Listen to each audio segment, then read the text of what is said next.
Good evening, chaps, and it's another Friday in the garage.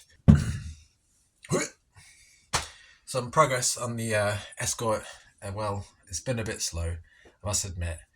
Been busy at work, moving around, changing jobs, but and also, yeah, I kind of like my budget kind of dried up for the car, so I had other priorities going on with my life at the minute, and I couldn't really justify spending like £300 on a brake servo, which needs doing.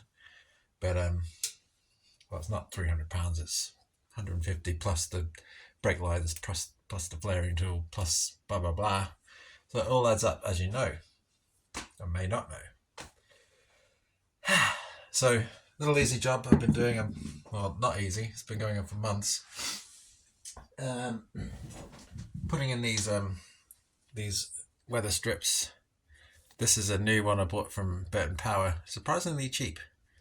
Bear in mind, when you order these, order one, because they send you like a 1.2 meter strip. So obviously that's enough for the entire two-door Escort. So I stupidly ordered two, and then so now I've got a spare one, but this is half of one of them, which I measured the top of the window channel, and from memory, I think it's 48 centimeters, 480 mil. Yeah, 19 inches. I'd imagine they did it in inches back in those days.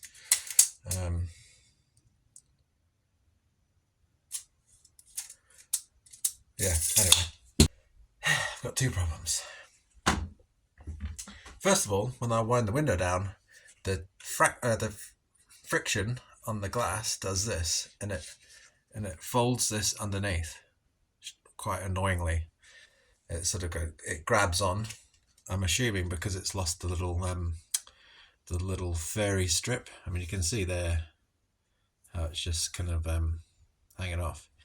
So when your glass is getting wound down, hang on, which is the inside? Oh, yeah, this would be the inside. Camera work. When the glass comes down, when you're winding the window down, see how it catches like that? And it is basically folding that under on the driver's side. That's annoying, and I can only attribute that to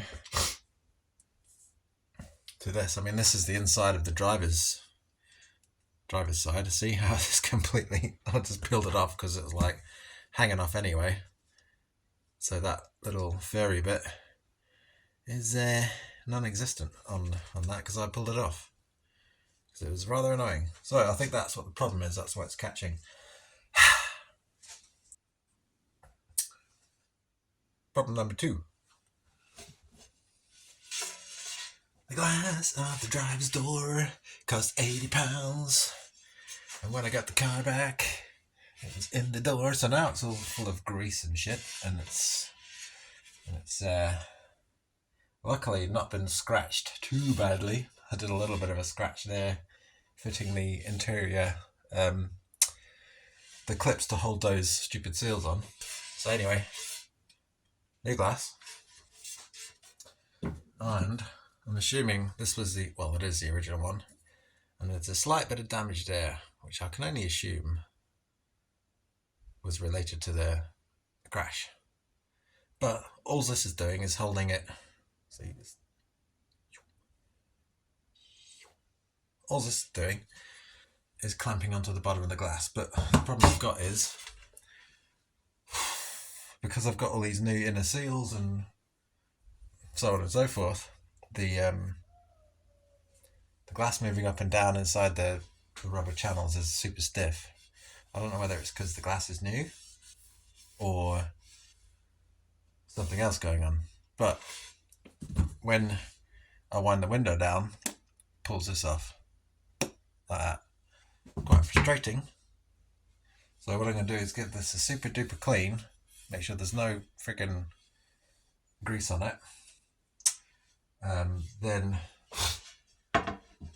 spray the rubber channels of the window with some silicone spray, wipe off the excess. Apparently I did this on my Lexus, and it's, if you've got automatic windows, do a bit of that. It will save them from breaking down, because often the reason why electric windows break is the motor overheats because it has to overcome too much resistance pushing the window up and down. So give yourself a little squirt of that stuff. I mean, this is awesome. I love this stuff. It works on so many things around the house too. Squeaky toilet seats is a good one. I recently discovered. When you got a creaky toilet seat, sort this out. Let's sort it out. So yeah, electric windows in your modern car. Squirt this down the channel. Take a little paper towel with you when you do it, and enjoy the smooth, brand new sound of your car windows going up and down. So anyway, I've read the manual. Not this one, but the extended version. The bit that this is a summarized lightweight version of the other manual. I've got in PDF format. I've got it on my phone. So this is covers the basics. But the other manual goes into a lot more detail, and it says that this thing should be tapped onto the window glass with a rubber mallet. Mallets and glass doesn't sound too good, but what can go wrong?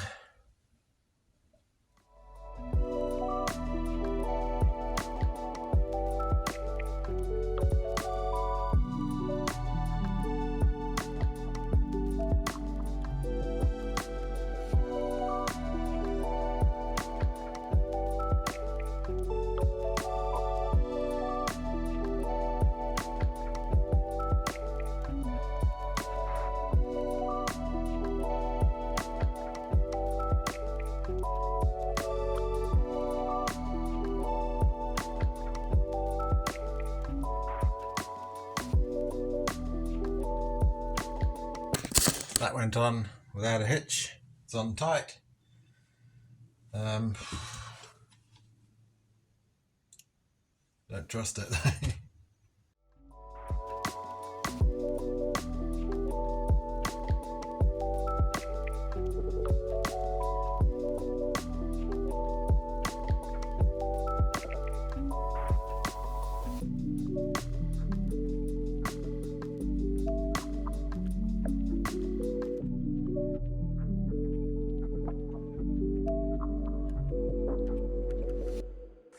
Yeah, you can see regard to window operation. It's still, and it works. Focusing back again on trying to get this grill to look original. As you've probably seen in another video, like a brushed aluminum, as the Americans say, because they don't know how to say aluminium. But I'm not going to say aluminum, I'm going to say aluminium. So this is actually coming up alright. What I've done is, I mean, if you've seen the previous video, you've probably seen the condition that this came in when I bought it. I mean, it's £300, and it's like a really brushed, really dull finish. So, and here's another one I bought off eBay.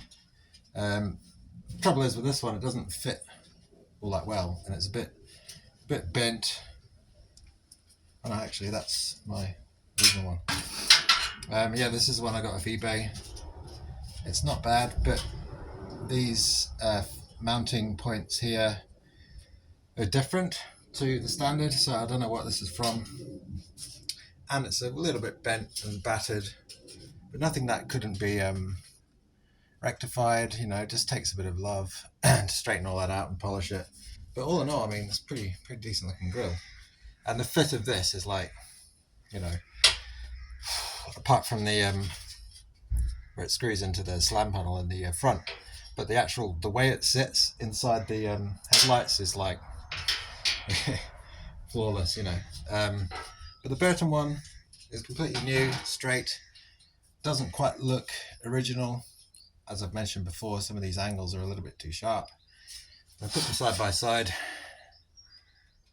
you know, it's pretty obvious. I think it's coming up alright. I haven't polished it properly yet, but you can see got a nice bit of bling on it. This is the one for reference. This is how they were made by Ford. And if you look at my original one, it's even more polished. See, it's got a real high polish to it, and that's the effect I'm trying to get. This Burton Power one. I'm getting pretty close, I think. I started off with a 400 grit, and then I went to 800, I think, 1500, and 2500. Interestingly, when I went from 1500 to 2500, it made it more dull. So I think 1500 was the sweet spot. Anyway, I've whacked over it with this sponge with some cutting compound, rubbing compound. I tried some of that, but results weren't that good. So I went back to the rubbing compound. Maybe I didn't shake the tin up enough. Yeah, so I've got a big ass polishing sponge and a buffing fairy thing.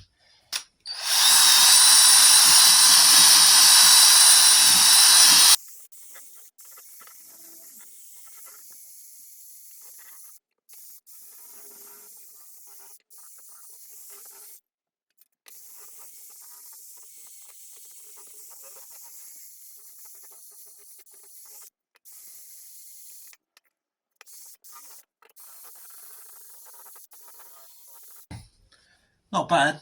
I might I've been using this stuff because it says aluminium. I've got some Brasso as well, but that I don't think that's suitable for aluminum.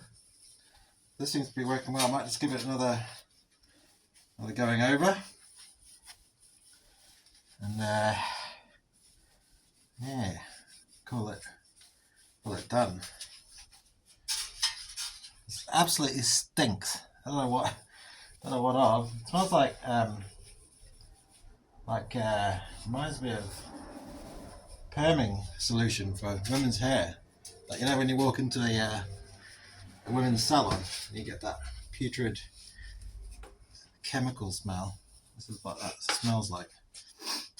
So yeah, it's gonna give it another pass, and then see what we get.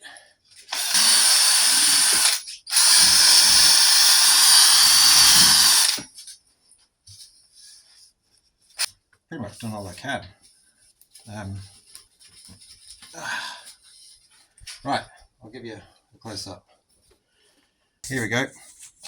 So here's the original bumper that I had on the car. The really like mirror-like finish. And here is what I've got for the Burton Power jobby. See, it's quite good. I think it's acceptable. I'll just balance it on the car and I'll show you what it looks like. I think. Oh, there you go. Yeah. See, from some angles, there's a nice polish on it. I think. Yeah, I think I'll call that done for now. I don't want to really labour over it too much. I've got to touch up with the black paint. It's chipped. So yeah, I think I'll fit that. Aside from that, nothing much has changed. I actually found a website called Bresco's. That's Brescos, Bresco, or Bresco's. And they manufacture all of these clips, right? I bought these off Old School Oval, which is fine and dandy. But as you can see, I'm missing the inner clips. There you go. And there's 4. I managed to fudge around on that side by modifying some of these to suit, but I'm not entirely happy with it, but it works. However, these guys at Bresco's sell all these. I think they sell them for £10 for a set, so that's 8. Old School Oval, can't get them, and I've seen them on eBay for 20 quid. So if you need anything like this, little bits and bobs, Bresco's, they're a lot cheaper than some of the other places. And another thing, Yeah, so I fitted the headlights, got new, where are they? New adjusting bolts. The headlights will get replaced eventually, but for the meantime, I don't care if they're old ones, they work. They're going in. One last look.